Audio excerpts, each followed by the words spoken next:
اگلا سوال ہے جی، کیا چلتی ٹرین میں فرض نماز پڑھنا درست ہے جبکہ اسٹیشن پر رکنے کا وقت بھی بہت قلیل ہوتا ہے؟ اس حوالے سے یہ بھی وضاحت کر دیں کہ اگر پانی ختم ہو جائے تو تیمم کے لیے مٹی بھی ٹرین میں نہ ملے تو پھر کیا بے وضو نماز پڑھنا درست ہوگا؟ بے وضو تو نماز آپ پڑھ ہی نہیں سکتے جی، یہ تو سیدھا سیدھا گناہ ہے، سیدھی سی بات ہے، اور جان بوجھ کے کریں گے تو کفر کی کیٹیگری میں فال کرے گا۔ طہارت تو کنجی ہے جی، تو بنیاد ہے۔ صحیح مسلم کی حدیث ہے صفائی نصف ایمان ہے، وہ اسی لیے نا ہماری ساری عبادات صفائی کے ساتھ جڑی ہوئی ہیں، چاہے وہ حکمی نجاستیں ہوں چاہے حقیقی نجاستیں۔ تو اب اس کیس میں آپ یہ کریں گے کہ بخاری میں حدیث ہے کہ نبی علیہ السلام فرض نماز ہمیشہ سواری سے اتر کے پڑھتے تھے قبلہ رخ کا اہتمام، اور فرض کے علاوہ ساری نمازیں، ایون بخاری میں آتا ہے وطر بھی آپ سواری پہ پڑھتے تھے اور رکوع اور سجود کے لیے صرف سر کا اشارہ کرتے تھے، یہ نہیں کہ پھٹا سامنے رکھنا ہے، اور سواری جدھر مڑتی تھی آپ اس طرح ہی نماز پڑھتے رہتے تھے، استقبال قبلہ کا بھی اہتمام نہیں کرتے تھے۔ لہٰذا نوافل تو آپ رج کے پڑھیں، بیٹھ کے پڑھیں، جس طریقے سے مرضی ٹرین کے اندر۔ اب مسئلہ آ جائے گا نماز فرض کا، تو ٹرین تو آپ کے اختیار میں نہیں کہ آپ اسے روک سکیں، پھر اسٹیشن پہ بھی رکتی ہے تو اتنی کم دیر کے لیے کہ آپ کو ٹائم ہی نہیں ملے گا نماز پڑھنے کا، تو آپ نمازوں کو جمع کر لیں، مصیبت ہی ختم ہو جائے گی۔ آپ ظہر اور عصر کی نماز آج کل دن کو 12 بجے سے لے کے شام 5 بجے تک پڑھ سکتے ہیں، تو 5 گھنٹے میں تو کوئی جنکشن آ ہی جاتا ہے، بلکہ پورا کا پورا ہی آپ کی ٹائمنگ ایسی ہوتی ہے کہ کوئی نہ کوئی آپ کو، اور مغرب اور عشاء رات کو غروب آفتاب سے لے کے فجر کا وقت داخل ہونے سے پہلے پوری رات 12-14 گھنٹے کی کسی بھی وقت مغرب عشاء پڑھ سکتے ہیں، نمازیں جمع کریں۔ میرا یوٹیوب پہ کلپ دیکھ لیں، کیا نمازوں کو جمع کرنا حرام ہے؟ تو میں نے مسلم شریف کی حدیث سے اپروپریٹ اس کی چیزیں بتائی ہیں، تو کبھی نوبت نہیں آئے گی۔ اس کے باوجود کوئی بالکل کریٹیکل سچویشن آ گئی ہے، نماز قضا ہو رہی ہے، جیسے اب فجر ہے وہ تو اب جمع نہیں ہو سکتی، اس کے لیے تو وہی 1.25 یا 1.5 گھنٹہ ہے، اور ٹرین میں آ گئی ہے، تو پھر آپ اندازہ مقرر کر کے قبلہ رخ کا اہتمام کریں۔ عموماً ٹرین سیدھی چل رہی ہوتی ہے، بہت کم ہوتا ہے موڑ آئیں، اور اگر آ رہے ہیں اس اعتبار سے اپنا تھوڑا سا رخ بدلتے جائیں، جیسا کہ آپ سعودی ایئر لائن میں جائیں نا تو وہاں پیچھے نماز کی جگہ بھی انہوں نے بنائی ہوتی ہے، سعودی ایئر لائن میں مصلی ڈالا ہوتا ہے اور وہاں پہ کعبہ بھی سامنے نظر آ رہا ہوتا ہے، ادھر ادھر ہو تو وہ اندازہ بھی ہو رہا ہوتا ہے، تو آپ نماز قبلہ رخ کا تو اہتمام کو فرض نماز کے لیے کرنا پڑے گا۔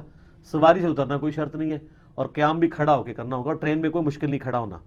وہ کہتے ہیں جی جھٹکے لگ رہے ہیں، تو آپ مطلب نبی علیہ السلام نے تو لاٹھی کے سہارے بھی نماز پڑھی ہے، صحابہ کرام نے، الموطا امام مالک میں موجود ہے تراویح کی نماز۔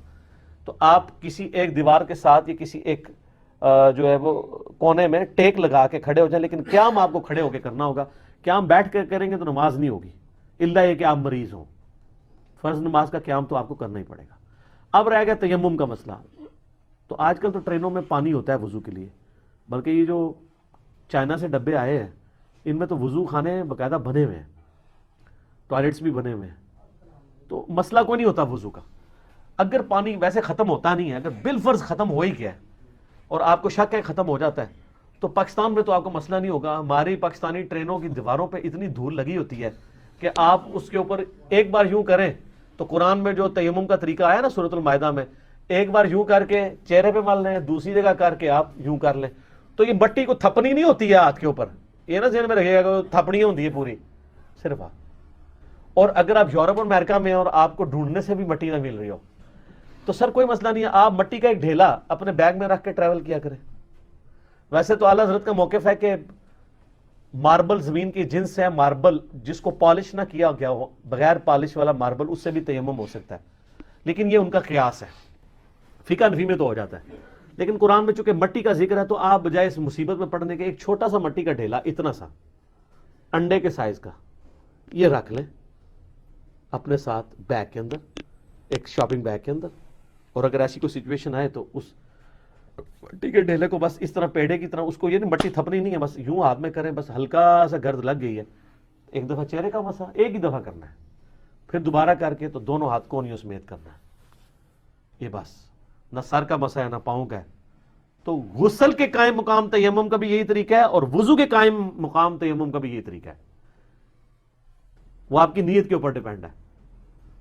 تیمم دونوں کے لیے ایک جیسا ہی ہے، تو آپ اس طریقے سے کر لیں تو انشاءاللہ تعالیٰ آپ کو کوئی مصیبت نہیں ہوگی۔ باقی یہ جو ہمارے تبلیغی جماعت والے وہ فقہ حنفی کی اس مسئلے کو لے کے وہ بیچارے، وہ ٹرین اترتی ہے 2 منٹ کے لیے تو وہ اتنی تیزی سے نماز پڑھتے ہیں، اور کئی بار تو یعنی وہ سجدے میں ہے تو امام بھاگ کے ٹرین پہ چڑھ جاتا ہے، مقتدی کہتے ہیں ٹرین چلی ہے، وہ ویڈیوز بھی چڑھی ہوئی ہیں یہ اس لیے کہ بیچاروں کو مصیبت ڈال دی. ایک تو نمازیں وہ جمع نہیں کرنے دیتے, وہ فضائل مال میں ایک جعلی روایت لکھ دی انہوں نے, وہ روایت ہی جعلی ہے کہ جو یعنی وقت گزار کے یا وقت سے پہلے وہ نماز پڑھے گا وہ جہنمی ہے. وہ نمازیں جمع کرنا اس میں نہیں فعال کرتا.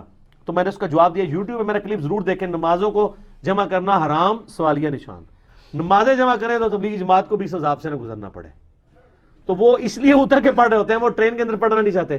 لیکن سر جان کی مان پاؤں اور سنیوں کے شر سے بچوں تو ایک عرض کروں, ایران میں یہ مسئلہ نہیں ہے. ایران میں نماز کی ٹائمنگ میں 40-50 منٹ ٹرین اسٹیشن پہ رکتی ہے, اور انہوں نے ٹرینوں کی ٹائمنگ ایسی سیٹ کی ہوئی ہے کہ انہوں نے جگہ جگہ نمازوں کے لیے جگہ بنائی ہوئی ہے, اور وہ اس سٹاپ کے اوپر نمازوں کا اہتمام کرتے ہوئے وہ ٹرین رکتی ہے. جو لوگ, میں آج کی بات نہیں آپ کر رہا, 92 میں ہمارے محلے میں ایک ہمارے یعنی جاننے والے تھے, یعنی ہم ان کو بھائی جان کہتے تھے, ہم سے عمر میں وہ آلموسٹ آج کل کینیڈا میں سیٹل ہیں, 15-20 سال بڑے ہوں گے. تو 92 میں وہ ایران گئے تھے. تو انہوں نے, حالانکہ وہ دعوت اسلامی میں تھے, گرین پگڑی باندھتے تھے, انہوں نے کہا یار ایران میں میں نے یہ چیز آبزرو کی ہے. 92, آج ہے 2019 17 نومبر, کہتے ہیں جی نماز آتی ہے, وہ ٹرین رکتی نماز کی ٹائمنگ میں. کہتے ہیں میں حیران ہوا کہ 1-2 بندے نہیں نماز کے لیے اترے, پوری ٹرین ہی خالی ہوگی. کہتے ہیں میں سمجھا آخری اسٹیشن آ گیا. اور کہہ رہے ہیں عورتیں بھی اتر رہی ہیں, وہ اپنی سائڈ پہ جا رہی ہیں, مرد. میں نے ان کو کہا کیا ہوا؟ ان کا جی نماز کا ٹائم ہے.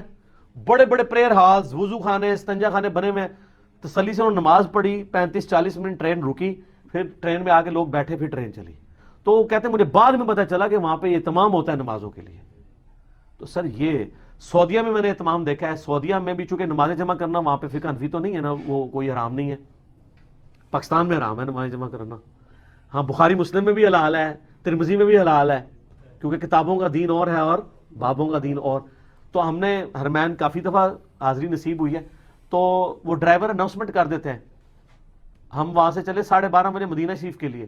تو اس نے کہا بھی میں نے اب راستے میں نماز کے لیے کوئی نہیں گاڑی روکنی, زور اثر جمع کریں. اچھا, پھر راستے میں اس نے مغرب سے آدھا پونا گھنٹہ پہلے روکی. تو ہم نے کہا یار مغرب کے لیے روک لیتے. اس نے کہا بھائی مغرب عشاء تو ادھر جا کے جمع کریں گے عشاء کے ساتھ. ہمیں تو پتہ ہی تھا یہ بھی مصیبتیں ہوتی ہیں, ٹھیک ہے, کہ جو ہمیں یہاں پہ سکھائی گئی تھی. تو وہاں تو لوگوں کو پتہ ہے, لوگ نمازیں جمع کرتے ہیں, کوئی مصیبت نہیں. یعنی انڈیا پاکستان میں نماز کو مصیبت بنا کے مسلط کیا ہے, مشکل بنا دی ہے انہوں نے. اس کی وجہ سے اس قسم کے سوالات آتے ہیں, جی ادھر ہو جائے تو کیا ہو جائے گے. تو ابھی بہرحال ایک بندے نے جرت کی ہے, غلام سعود سعیدی صاحب نے. غلام سعود سعیدی صاحب نے فقہ حنفی کے اس مسئلے سے اختلاف کیا ہے. انہوں نے شرح صحیح مسلم میں لکھا ہے کہ یہ جو لوگ ٹرین کو اونٹ کے اوپر قیاس کر رہے ہیں اور یہ کہہ رہے ہیں کہ چلتی ٹرین میں نماز نہیں ہوتی ہے, تو میں انہیں کہوں گا کہ ٹرین کو اونٹ پہ نہیں کشتی کے اوپر قیاس کریں. کشتی میں فقہ حنفی والے بھی مانتے ہیں کہ کشتی یا بحری جہاز میں آپ کو پانی پہ اتر کے نماز پڑھنے کی ضرورت نہیں ہے. ظاہر ہے جب آپ اتریں گے تو سارے تو اولیاء اللہ نہیں ہوں گے کہ مصالحہ ڈال کے نماز پڑھ لیں, ویسے تو اب وہ سارے ختم ہو گئے ہیں, ٹھیک ہے. تو وہ یعنی وہ کہتے ہیں مصالحہ ڈالا امام شافعی نے. ایک یہودی گیا مناظرے کے لیے, تذکرۃ الاولیاء میں امام شافعی کا چیپٹر نکالے نا, کہتے ہیں امام شافعی کی عمر اس وقت 15 سال تھی. ایک یہودی مناظرے کے لیے گیا, تو انہوں نے کہا مناظرہ کرنا ہے تو وہ اس کو ساحل سمندر پہ یا دجلہ کے کنارے, دجلہ پہ زیادہ تر جاتے ہیں, عراق میں سارے بزرگ ہوتے ہیں نا. اچھا, مزار بھی سارے ادھر, امریکہ نے سارے مزار ادھر گرا دیے ہیں. تو وہ کہتے ہیں ان دریائے دجلہ کے کنارے انہوں نے جناب اپنا مسلح پانی پہ ڈالا اور اس پہ بیٹھ کے انہوں نے کہا جنہیں مناظرہ کرنا ہے ایتھے آ کے کرو. کیڑا پاگل ہے جڑا ایتھے جا کے کرے گا مناظرہ. تو لیکن اب یہ سارے بزرگ ناپید ہو چکے ہیں. کیوں؟ کیونکہ نام ہے بابی, نام ہے بابی, میں ہوں مسلم, علمی کتابی, یہ ساری کہانیاں تھیں. اب کہانیاں پکڑی جائیں گی. میں کہتا ہوں جی یہ واقعہ آپ کوئی کر دے, پوری یورپین دنیا امریکن سارے کلمہ پڑھ لیں, ٹھیک ہے, وہ کہیں گے ہم نے اتنی مصیبت جو اتنی کھڑی کی ہوئی ہے بحری جہازوں والی ختم ہی ہو جائے. اچھا, تو وہ فقہ حنفی مسئلہ ہے کہ کشتی سے آپ اتر کے چونکہ سمندر یا پانی میں نماز تو نہیں پڑھ سکتے, لہٰذا کشتی میں نماز زمین کے ایکویلنٹ تصور کی جائے گی, صرف قبلہ رخ کا اہتمام کر لیا جائے.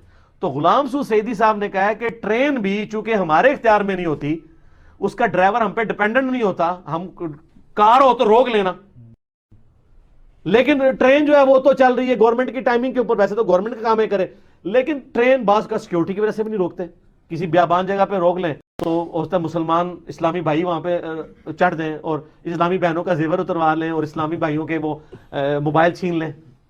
ٹھیک ہے, اسٹریٹ کرائم بھی تو عام ہے, تو اس لیے بھی رسک نہیں لیا جاتا. تو انہوں نے کہا چونکہ اب ٹرین کا مسئلہ جو ہے اس کو آپ پھر اونٹ پہ یا گھوڑے پہ یا خچر پہ قیاس نہیں کریں گے, بلکہ اس کو آپ قیاس کریں گے کشتی کے اوپر. تو جب کشتی پہ قیاس کریں گے تو صرف استقبال قبلہ کا اہتمام کرنا ہوگا, ٹرین سے اترنا ضروری نہیں ہے. تو میں نے الحمدللہ پچھلے آلموسٹ 25 سال سے ٹرین کا سفر کر رہا ہوں. جن زمانوں میں نماز جمع کرنے کا قائل بھی نہیں تھا, اس زمانے میں میری کبھی کوئی نماز قضا نہیں ہوئی ہے. ہم ٹرین میں اہتمام کر کے قبلہ رخ کھڑے ہو کے چادر اپنے پاس رکھتے تھے سفر میں. ایک سفر میں چادر بھی ہونی چاہیے نا. لیکن یہ ٹرین کی گدی یا برتھ کے اوپر آپ نماز نہیں پڑھیں گے, اس میں ماتھا نہیں جمتا, سجدہ نہیں ہوتا زمین پہ. اور زمین کا آپ کو ناپاک ہونے کا یقین جب تک نہیں ہے وہ پاک ہے. پاک ہونے کا یقین ضروری نہیں ہے, ناپاک ہونے کا یقین, یہاں آپ کو بینیفٹ آف ڈاؤٹ ہے. اگر آپ کو یہ کنفرم نہیں ہے کہ یہ ناپاک ہے تو وہ پاک ہے. یہ کنفرم کرنا ضروری نہیں ہے کہ یہ پاک ہے. وہ تو آپ پوری دنیا میں آپ کہہ سکتے ہیں, آپ تو مسجد میں بھی کہہ سکتے ہیں ہوتا ہے راتی بلی کر گئی ہوئے, تو گارنٹی دے سکتا ہے. یا وہ کہ نہیں راتی کیتا ہوتا تھے بو آ رہی ہوتی, اس ہفتہ پہلے کر گئی ہوئے بلی, پھر اس کا کوئی اینڈ نہیں ہے. صرف اس لیے شریعت نے پھر دوسری اینڈ پہ, اس لیے آپ دیکھیں ابو داؤد میں حدیث ہے کہ شک سے وضو نہیں ٹوٹے گا جب تک آپ کو یقین نہ ہو. شک سے تو پھر آپ مصیبت میں ڈال جائیں گے. اور یقین جو ہے وہ آپ کو اگر ہے وضو ٹوٹنے کا, پھر آپ کو نہ تو اس کی بدبو آنا نہ آواز آنا ضروری ہے. آپ کو پتہ چل گیا کہ واہ خارج ہو گئی ہے, تو اب یہ نہیں ہے کہ وہ جو ایک حدیث کا وہ مطلب لیتے ہیں کہ جب تک بو نہ آئے, وہ اس کانٹیکسٹ میں ہے. وہ اکثر اہل حدیث کا مذاق بھی اڑا رہے, صحیح مذاق اڑا رہے ہوتے ہیں جب اہل حدیث فقہ حدیث کی فالو نہیں کر رہے ہیں. تو اسی لیے آپ, میں کئی بار اہل حدیث مدرسوں میں دیکھا ہے چھوٹے بچے ہیں تو وہ بدبو پھیلا رہے ہوتے ہیں, وضو بھی نہیں کرتے. ان کو مطلب شاید ان کو اپنی بدبو نہیں آ رہی ہوتی یا آواز نہیں آ رہی ہوتی, وہ سمجھتے ہیں ہمارا وضو نہیں ٹوٹا. بدبو آنا یا آواز آنا ضروری نہیں ہے. آپ کو خود پتہ چل گیا, ہاں خود نہیں پتہ چلا, بدبو بھی نہیں آواز بھی نہیں, تو آپ تو ظاہر ہے بھی شک کے اوپر آپ وضو نہیں ٹوٹا ہوا شمار کریں گے. اور اس لیے بھی کہا گیا کہ بعض کا صرف پیٹ میں گڑبڑ ہوتی ہے, اس کی ڈیٹیل ابو داؤد میں, اندر آوازیں آ رہی ہوتی ہیں لیکن ہوا نہیں خارج ہوتی, تو اس آواز آنے سے وضو نہیں ٹوٹے گا جب تک کہ بدبو نہ آئے. اور اس طرح جب پیٹ میں گڑبڑ ہو رہی ہوتی ہے نا, اس سے جب آواز خارج ہوتی ہے تو وہ بدبو والی ہوتی ہے, کیونکہ پیٹ میں وہ تعفن ہوتا ہے. تو یہ ساری حدیثوں کو جوڑیں تو آپ کو فقہ الحدیث پتہ چلے گا. اسی لیے بخاری مسلم میں حدیث ہے, اللہ تعالیٰ جس کے ساتھ بھلائی کا ارادہ فرماتا ہے اس کو دین کی فقہ عطا فرما دیتا ہے, اور اللہ عطا فرماتا ہے میں تقسیم کرتا ہوں. ٹھیک ہو گیا. جزاک اللہ.